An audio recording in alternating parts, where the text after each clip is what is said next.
అందరికీ నమస్కారం.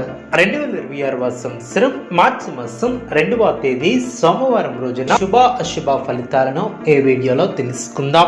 మొదటిసారిగా మా ఛానల్ చూస్తున్నట్లయితే లైక్ చేసి సపోర్ట్ చేస్తారని ఆశిస్తున్నాం. ఈ యొక్క రాశి వ్యక్తులకు రేపటి రోజు గ్రహస్థితులు ఒక కీలక మలుపు తిప్పబోతున్నాయి. మీ యొక్క జీవితంలో చాలా కాలంగా నిలిచిపోయినటువంటి ఒక విషయం అకస్మాత్తుగా ముందుకి కదలబోతుంది. అది ఉద్యోగమా, ఆర్థిక సమస్య, కుటుంబంలో ఉన్నటువంటి ఉద్రిక్తతన, లేక మీ యొక్క మనసులో దాచుకున్నటువంటి ఒక కోరిక, ఈ రోజు మీరు చెప్పబోయే విషయాలు మీకు అచ్చంగా సరిపోతాయి. కాబట్టి ఈ వీడియోని చివరి వరకు తప్పకుండా చూడండి. చివరిలో చెప్పే పరిహారాలు మీ యొక్క జీవితాన్ని పూర్తిగా మార్చగలవు. ఓం నమః శివాయ. అందరూ కూడా ఓం నమః శివాయ అని కామెంట్ చేయండి. ఈ యొక్క రాశి వ్యక్తులకు చంద్రుని అనుకూల దృష్టి మీ యొక్క మనసుకు కొంత శాంతిని కూడా ఇస్తుంది. గత కొంతకాలంగా మీరు అనుభవిస్తున్నటువంటి ఆందోళన, టెన్షన్, భవిష్యత్తుపై ఉన్నటువంటి భయం విక్రమంగా తగ్గుతాయి. ఈ వీడియో చూసే ముందు ప్రేక్షకులకు చిన్న విన్నపం. శ్రీ సమ్మక్క సారక్క అమ్మవారి ఆశీస్సులతో జ్యోతిష్యం చెప్పబడిన విద్య, ఉద్యోగ, వ్యాపార సమస్యలు, ప్రేమించిన వారు దూరం కావటం వంటి సమస్యలు, స్త్రీ పురుష వశీకరణం చేయబడిన ఇంటి సమస్యలు కానీ, శారీరకంగా కానీ, మానసికంగా కానీ ఎటువంటి సమస్యలు ఉన్నా సరే పూజారి గారు ప్రత్యేక పూజలు చేసి మీ యొక్క సమస్యలను పరిష్కరించేదన్న నమ్మకంతో ఒక్కసారి ఫోన్ చేయండి. మీకు శాశ్వత పరిష్కారం చేయబడిన ఈ యొక్క రాశి వ్యక్తులకు పూర్తిగా విశ్రాంతి రోజు కాదు. మీకు ఒక పరీక్షలా అనిపించే కొన్ని పరిస్థితులు కూడా ఏర్పడతాయి. మీరు ఎప్పటిలానే తెలివిగా, శాంతంగా వ్యవహరిస్తే అవే పరిస్థితులు మీకు లాభాన్ని కూడా చేకూరుస్తాయి. ఉద్యోగస్తులకు రేపు ఒక ముఖ్యమైనటువంటి సమాచారం అందే అవకాశం ఉంటుంది. మీ పని మీద ఉన్నటువంటి డెడికేషన్ను పై అధికారులు కూడా గుర్తిస్తారు. కొంతకాలంగా మీరు ఎదురు చూస్తున్నటువంటి ప్రమోషన్ లేదా బదిలీ విషయం ముందుకు కదిలే అవకాశం కూడా ఉంటుంది. కానీ ఒక విషయాన్ని గుర్తుంచుకోవాలి, మీ మాటల్లో కొంచెం కఠినత్వం కూడా ఉండకుండా జాగ్రత్త వహించాలి. చిన్న అపార్థం పెద్ద సమస్యగా మారే అవకాశం ఉంటుంది. వ్యాపారస్తులకు రేపు కొత్త ఆర్డర్లు కూడా రావచ్చు. ముఖ్యంగా కమ్యూనికేషన్, ట్రేడింగ్, మెడికల్, ఎడ్యుకేషన్ రంగాలలో ఉన్నటువంటి వారికి మంచి లాభ సూచనలు కూడా ఉంటాయి. కానీ భాగస్వాములతో స్పష్టత లేకపోతే తగాదాలు కూడా రావచ్చు. ప్రతి ఒప్పందాన్ని రాతపూర్వకంగా చేసుకోవడం చాలా మంచిది.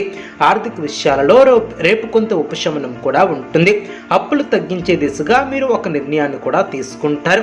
అనుకోని డబ్బు వచ్చే అవకాశం కూడా ఉంటుంది. అయితే ఖర్చుల్లో నియంత్రణ అవసరం. ముఖ్యంగా అవసరం లేనటువంటి వస్తువులపై ఖర్చును చేయకుండా ఉండాలి. కుటుంబ విషయాలలో రేపు కొంత భావోద్వేగంగా ఎక్కువగా అనిపించవచ్చు. మీరు మీ యొక్క వాళ్ళను కలుసుకోవాలని కూడా ఆలోచిస్తారు. కుటుంబంలో పెద్దల ఆరోగ్యంపై మీరు శ్రద్ధను కూడా తీసుకుంటారు. పిల్లల విషయంలో ఒక మంచి వార్తను వినే అవకాశం కూడా ఉంటుంది. వాహన యోగం ఉన్నటువంటి వారికి మంచి పరిచయాలు కూడా జరగవచ్చు. ప్రేమ విషయాలలో కొంత స్పష్టత కూడా వస్తుంది. మీ యొక్క మనసులో ఉన్నటువంటి సందేహాలు తొలగిపోతాయి. కానీ ఓపిక మాత్రం అవసరం. తొందరపాటు నిర్ణయాలను తీసుకోవద్దు. ఆరోగ్యపరంగా రేపు జీర్ణ సంబంధిత సమస్యలు కూడా ఉండవచ్చు. కాబట్టి తేలికపాటి ఆహారం తీసుకోవడం మంచిది. నీళ్లు ఎక్కువగా తాగండి. మానసిక ఒత్తిడి తగ్గించుకోవటానికి ధ్యానం చేయండి. అదేవిధంగా ఇప్పుడు ముఖ్యంగా ఆధ్యాత్మిక పరంగా ఈ యొక్క రాశి వారికి రేపు ప్రత్యేకమైనటువంటి దినం. పరమేశ్వరుని యొక్క కృప మీ మీద ఉంటుంది. ముఖ్యంగా ఉదయం లేచిన వెంటనే ఓం నమః శివాయ అనే మంత్రాన్ని 108 సార్లు జపించండి. సాధ్యమైతే సమీపంలోని శివాలయంలో అభిషేకం చేయించండి. బిల్వ దళాలను సమర్పించండి. ఇలా చేయటం వలన మీ యొక్క జాతకంలో ఉన్నటువంటి అడ్డంకులు కూడా తొలగిపోతాయి. రేపు మీకు ఒక పాత పరిచయం మళ్ళీ కలిసే అవకాశం కూడా ఉంటుంది. ఆ యొక్క పరిచయం మీ యొక్క భవిష్యత్తుకు ఉపయోగపడుతుంది. అయితే గర్వాన్ని పక్కన పెట్టి మాట్లాడాలి. వినయం మీకు పెద్ద ఆయుధంగా ఉంటుంది. విద్యార్థులకు రేపు కాన్సన్ట్రేషన్ కూడా పెరుగుతుంది. పోటీ పరీక్షలకు సిద్ధమవుతున్నటువంటి వారికి మంచి సూచనలు కూడా కనిపిస్తున్నాయి.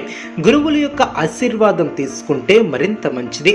రేపు మధ్యాహ్నం 12 గంటల నుంచి 2 గంటల మధ్య ముఖ్యమైనటువంటి పనులు చేయటం చాలా మంచిది. ఈ యొక్క సమయం మీకు అనుకూలంగా ఉంటుంది. పచ్చరంగు దుస్తులు ధరించడం అదృష్టాన్ని పెంచుతుంది. ఇప్పుడు పరిహారాల విషయానికి వస్తే ఈ యొక్క రాశివారు సోమవారం రోజున పేదవారికి ఆహార దానం చేయడం, ఒక చిన్న నెయ్యి దీపాన్ని శివాలయంలో వెలిగించడం, బిల్వపత్రం మీరు మీ యొక్క కోరికను మనసులో ఉంచుకొని శివునికి సమర్పించడం మీ యొక్క జీవితంలో ఇలా చేయటం వలన అడ్డంకులన్నీ కూడా క్రమంగా తొలగిపోతాయి. ఇంకా ఒక ముఖ్యమైనటువంటి సూచన, మీరు గతంలో చేసినటువంటి ఒక మంచి పని ఇప్పుడు మీకు ఫలితాన్ని కూడా ఇవ్వబోతుంది. కాబట్టి ఆత్మవిశ్వాసాన్ని కోల్పోవద్దు, మీరు ఆలోచించి దారిలోకి ముందుగా సాగండి. ఈ యొక్క రాశి వారికి రేపు ముఖ్యంగా సహనం అనే పదం విజయానికి తాళం చెవి అని చెప్పవచ్చు. కోపాన్ని తగ్గించండి, మాటల్లో జాగ్రత్త వహించండి, దేవునిపై విశ్వాసాన్ని పెంచుకోండి. ఈరోజు చెప్పినటువంటి విషయాలు మీకు ఎంతవరకు సరిపోతాయో కామెంట్స్లో తప్పకుండా తెలియచేయండి. ఈ వీడియోని చివరి వరకు చూడండి. ఈ యొక్క సమయంలో గ్రహాల కదలికలు కూడా సాధారణంగా కనిపించినా అంతర్గతంగా ఒక గొప్ప మార్పు జరగబోతుంది.